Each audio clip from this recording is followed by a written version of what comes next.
Do t'ju thoshe që një sigurim shëndetësor është i nevojshëm në këto kushte, sepse pavarësisht nga mosha, mund t'i ndodhë gjithkujt. Shëndeti është gjëja më e rëndësishme që ka njeriu absolutisht. Ky është apeli një 27 vjeçari nga Tirana i cili kostot e mëdha të trajtimit të neoplazisë maligne i përballoi fal një sigurimi shëndetësor në Sigal. Unë u diagnostikova në Shqipëri, më pas shkryva një ndërhyrje në Shqipëri. Tumori neoplazia e tiroides zhvillohet në gjendrën tiroide dhe shpesh zbulohet përmes kontrolleve rutinë, ekografisë tiroide apo identifikimit të një noduli në qaf. Një sigurim shëndetësor mund të ndryshojë kapacitetet e përballjes me këtë sëmundje. Nëse do të isha pa mbulim shëndetësor, patjetër situata do të ishte e vështirë.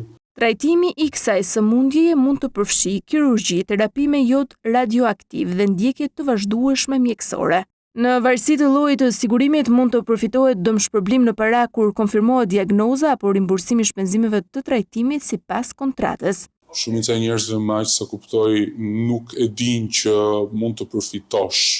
Në Sigal, të 3 kartat bazë të shëndetit Bajs, Silver dhe Gold, si dhe 2 paketat e dedikuara për trajtime antitumoriale, Jet Plus me kesh dhe Jet Plus me përkujdesje, ofrojnë mbulime financiare për të përballuar me sëmundjen e shekullit. Mbulimi në varësi të kontratës së sigurimit mund të shkojë deri në 1 milion euro. Në 2 vitet e fundit, kompania ka paguar rreth 8 milion euro ose gati gjysmën e të gjitha dëmeve shëndetësore të siguruara. Edhe gjatë 4 muajve të parë të vitit 2026, sipas AMF-s, Sigal ka paguar afro 1.2 milion euro, duke mbajtur peshën kryesore të pagesave të dëmeve në tregun e sigurimeve shëndetësore.